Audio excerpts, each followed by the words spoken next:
खुशामदीद मुबारक, शाबाश। पाकिस्तानी सरजमी पर हम आपका इस्तकबाल करते हैं। एक अरसा हो गया था ऐसा धमाका देखे हुए। अल्लाह कसम, दिल के सुलगते हुए अंगारों पे क्या ठंडक मिली है आज। ऐसी दिलेरी का कारनामा करने वालों की तहे दिल से इज्जत करते हैं हम। शुक्रिया भुट्टो साहब, बहुत बहुत शुक्रिया। हमें पूरा यकीन था कि आजाद कश्मीर की इस जंग में हमें इस पाक जमीन की हिमायत और हौसला अफजाई जरूर मिलेगी। खूब फरमाया। और बेशक ऐसे फतेह दिन का इंतजार कब से था हमें। आपने साबित कर दिया कि आज भी हमारी जैसी जाबाजी नौजवानों की रगों में मयस्सर है। ये तो बस एक मामूली सा नमूना है जनाब। आप एक बार आजमा कर तो देखिए, जिहाद के लिए हम अपने सर पर कफन बांध कुछ भी कर गुजरने को तैयार हैं। इंशाअल्लाह। कश्मीरी खून अगर यूं ही खौलता रहा और आपका जज्बा यूं ही मुसलसल रहा तो हमें पूरी उम्मीद है कि हमारी आने वाली नस्लें जरूर एक आजाद कश्मीर में सांस लेंगी। वैसे आपका पहला तीर बिल्कुल निशाने पर लगा है। सुना है कि आपकी मांगों पर गौर फरमाया जा रहा है। जी बिल्कुल, ये तो लाजमी था ही। बस अब खबर अखबारों तक पहुंचते ही हम इन लोगों को इनके मुल्क हिंदुस्तान वापस भेज। दीवाने हो गए हो क्या? एक जहाज लौटाने की कीमत बस एक नाचीज सी खबर। ये कैसा हिसाब हुआ? इतनी नरमी आखिर किस लिए? सरासर अनकाना हरकत है ये तो। देखिए, हमारा मकसद था इस बेहद जायज मसले को दुनिया के सामने लाना। हम फिजूल में बदसलूकी पर उतरकर मासूमों का खून नहीं बहाना चाहते। माना कि हमें अपनी फतह अजीज है, लेकिन आज भी रहने जिंदा है हम। तुमने इस दुनिया के तौर तरीके नहीं देखे। लोग खबर पढ़ेंगे, थोड़ा अफसोस करेंगे, फिर चर्चा करेंगे और दूसरे ही दिन भूल जाएंगे। इतने जोशो खरोश से छेड़ी गई जंग को यूं दफना देना मजाक समझाए क्या इस मामले को? ये तो तय है कि हम अपने कश्मीरी भाइयों के साथ तशद्दुद से पेश नहीं आएंगे, लेकिन जहाज जरूर हमारे कब्जे में। तो बस इन शोलों को लपटों में तब्दील करके ही दम लीजिएगा। कुछ ऐसा रुख अख्तियार करो कि कश्मीर को अपना ताज समझने वाले हिंदुस्तान का सर धड़ से अलग हो जाए। आमीन।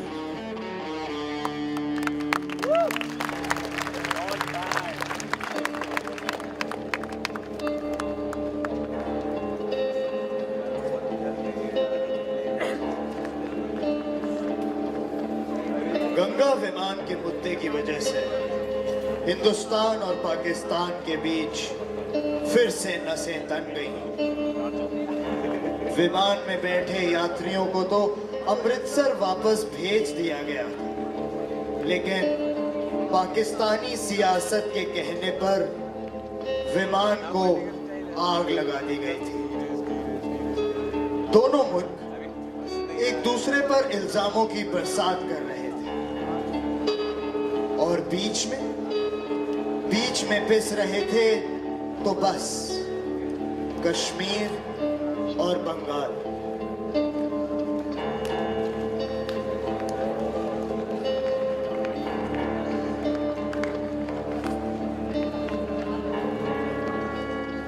गंगा विमान के हाईजैक ने यह बात फिर से साबित कर दी है कि पाकिस्तान जिहाद और जिहादियों का पूरी तरह सपोर्ट करता है और उन्हें ऐसे शर्मनाक हादसे करने के लिए उकसाता है।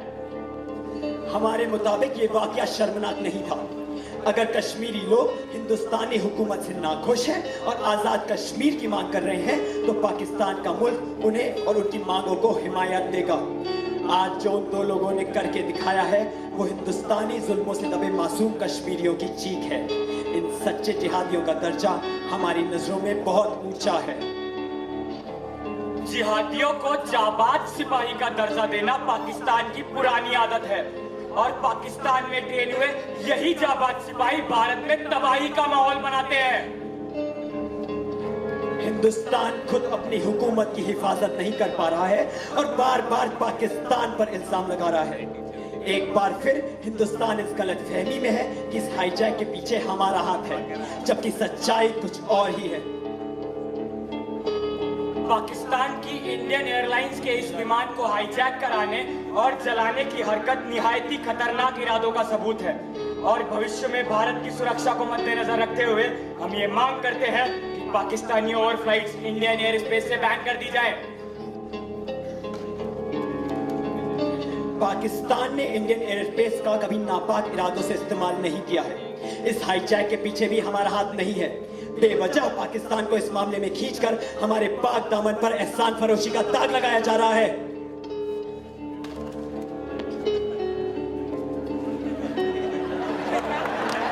इल्जामों की इस महाभारत के बीच हिंदुस्तान ने इंटरनेशनल एविएशन लॉज का हवाला देते हुए पाकिस्तानी फ्लाइट्स का इंडियन एयर स्पेस बैन करवाने की कोशिश की। इंटरनेशनल एविएशन कोर्ट ने भारत की सुरक्षा को मद्देनजर रखते हुए ये कदम सही भी ठहराया। एक रोज विमान अपहरणकर्ताओं को वतन परस्तों का दर्जा देने वाले पाकिस्तान को अपनी गलती का एहसास हुआ और उसने उन पर कानूनी कार्रवाई शुरू करी। राजनीतिक समझौते के तहत उन अपहरणकर्ताओं को हिंदुस्तान वापस भेज दिया गया।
पाकिस्तान के फ्लाइट ऑपरेशंस के बारे में तुम क्या जानते हो? इस ऑपरेशन को एग्जीक्यूट करने में तुम्हें और किस किस का सपोर्ट मिला था? कालाबाग एयरबेस पर भुट्टो और तुम्हारे बीच क्या बातचीत हुई थी? जिहाद की बातें की थी हमने। हिंदुस्तानी चौरों को झकझोरने की तैयारी कर रहे थे हम। किसको झकझोरने की बातें कर रहे थे तुम? उन्हें जो हमेशा से तुम्हारे साथ हैं, जो तुम्हारे ही लिए लड़ते आए हैं। और ये कैसा जिहाद है जो अपनों को ही मौत के घाट उतार रहा है? हम बस तुम्हारी मदद करना चाहते हैं। मदद नहीं चाहिए आपकी कोई मदद।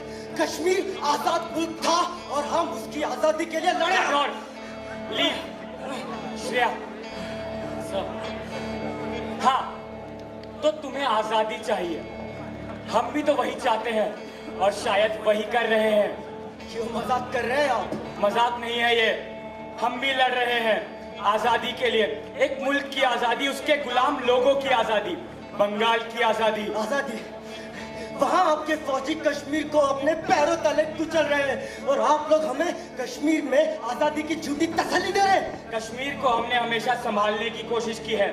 अगर लड़ना है तो उन लोगों से लड़ो जो तुम्हारे कश्मीर में रहते हैं और उसके ही टुकड़े करने में लगे हैं। कश्मीर की घाटी में बसा हर एक इंसान उसको पहले जैसा खूबसूरत देखना चाहता है। अमन चैन चाहते हैं हम। मोहब्बत करते हैं हम अपने कश्मीर से और हिंदुस्तान से नफरत, सिर्फ और सिर्फ नफरत। मोहब्बत तो कश्मीर से हम भी बहुत करते हैं और हमारी यही मोहब्बत इसे हिंदुस्तान से दूर होते नहीं देख सकती। आप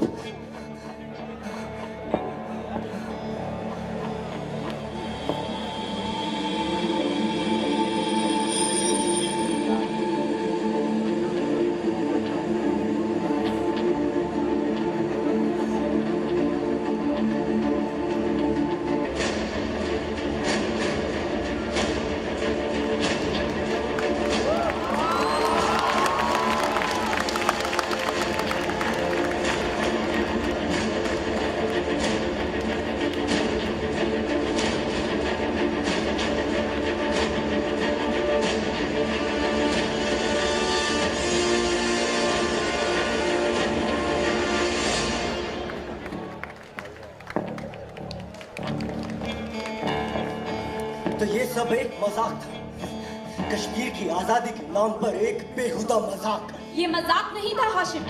कश्मीर में सुकून व अमन हम भी कायम करना चाहते हैं, लेकिन तुम्हारे बेरहम अंदाज से नहीं। इन हिंदुस्तानियों ने हमारी अम्मी को मारा, हमारे पूरे खानदान को नेस्त नाबूद कर दिया इन्होंने, और आप कहती हैं हमारा अंदाज बेरहम है। तुम्हारे साथ जो कुछ भी हुआ उसके जिम्मेदार ये लोग नहीं, कश्मीर और बंगाल दोनों में दहशत फैलाकर पाकिस्तान ने अपनी हुकूमत जमानी चाहिए है। और आज तुमने बंगाल को उनकी जाति से बचाने में मदद की है।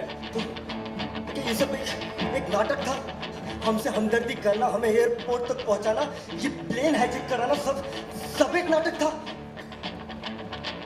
और सर आप एक आजाद कश्मीर की सिपाही कभी थी ही नहीं।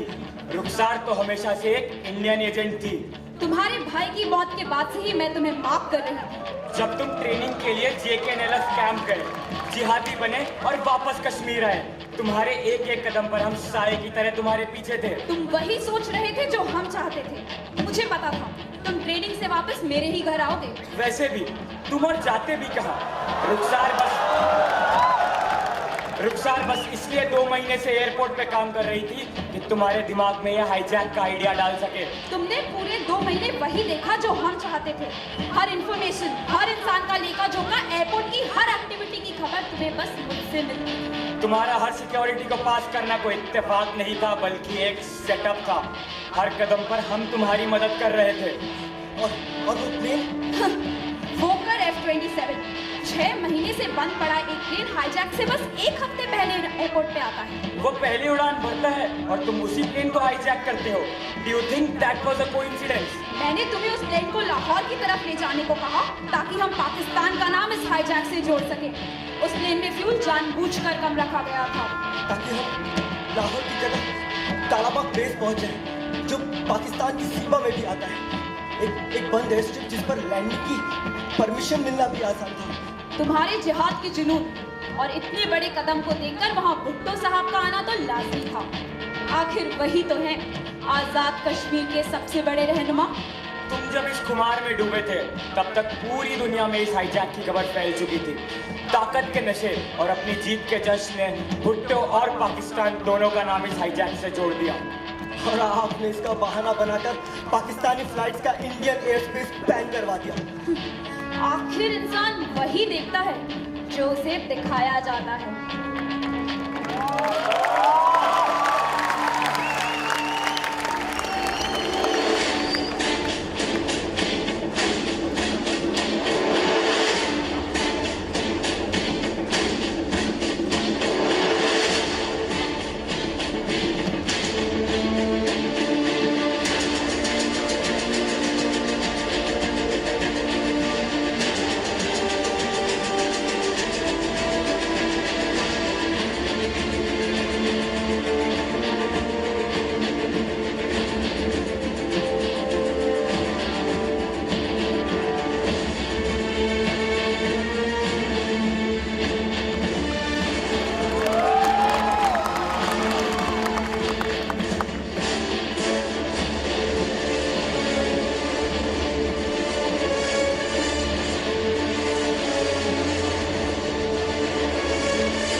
पर ये इंडियन एयर स्पेस बैन कराने में हिंदुस्तान की जीत कैसे हुई?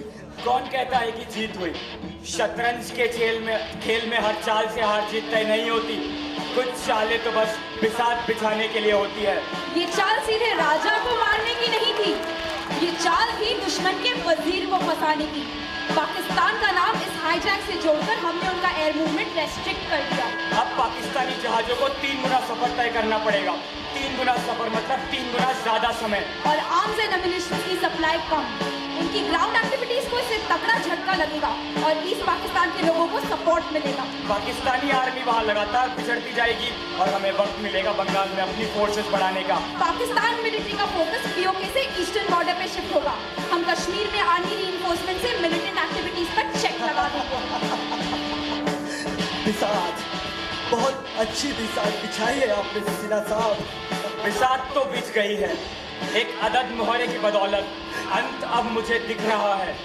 जंग होगी पाकिस्तान की अंदरूनी जंग, पर इस शतरंज की शह और मात तो हिंदुस्तान ही देगा।